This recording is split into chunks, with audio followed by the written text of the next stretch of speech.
Hello friends, welcome to DK kitchen. આજે આપણે summer special ચોકલેટવાળું કોલ્ડ ડ્રિંક્સ બનાવવાના છીએ. આ કોલ્ડ ડ્રિંક્સ ટેસ્ટમાં ખૂબ જ સરસ લાગે છે. તો ચાલો આપણે કેવી રીતે બનાવવું એ જોઈ લઈએ. તો એના માટે 3 ટેબલ સ્પૂન મેં કેડબરી સિરપ લીધું છે. આ સિરપ તમને ગોલાવાળાની દુકાને અથવા કોઈ પણ શરબતવાળાની દુકાને પણ મળી જશે. એ આપણે ગ્લાસમાં એડ કરી દઈએ. પછી અહીંયા 2 ચમચી કાજુ અને કિસમિસ લીધા છે, તેને ઝીણા ટુકડા કરી લીધા છે, તો એ પણ આપણે તેમાં એડ કરી દેવાનું છે. પછી 4 ટેબલ સ્પૂન જેટલી દૂધની મલાઈ લીધી છે, તેમાં 1 ચમચી દૂધ નાખીને તેને સારી રીતે મિક્સ કરી લીધું છે, એટલે તેની કન્સિસ્ટન્સી આવી થઈ જશે. હવે એ પણ આપણે ગ્લાસમાં એડ કરી દેવાનું છે.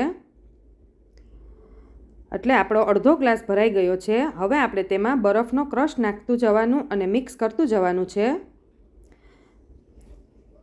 બરફનો ક્રશ મેં ગોલાનું મશીન આવે તેમાં કર્યો છે અને બરફનો ક્રશ આપણે થોડું થોડું એડ કરતું જવાનું અને મિક્સ કરતું જવાનું છે. આપણો ગ્લાસ આખો ભરાઈ જાય ત્યાં સુધી બરફનો ક્રશ આપણે એડ કરતું જવાનું છે.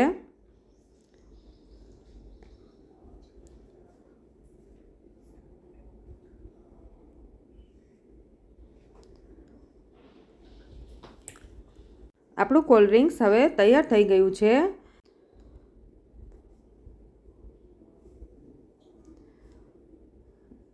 આ કોલ્ડ ડ્રિંક્સનો ટેસ્ટ આપણે ચોકલેટ મલાઈ ગોલો ખાતા હોય એ ટાઈપનો આવે છે. તો તૈયાર છે આપણું કેડબરી મલાઈ કોલ્ડ ડ્રિંક્સ.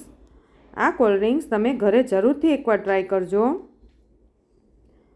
આ કોલ્ડ ડ્રિંક્સ પીવામાં ખૂબ ટેસ્ટી લાગે છે. જો તમને મારો વિડીયો ગમ્યો હોય તો લાઇક, શેર અને સબસ્ક્રાઈબ જરૂર કરજો.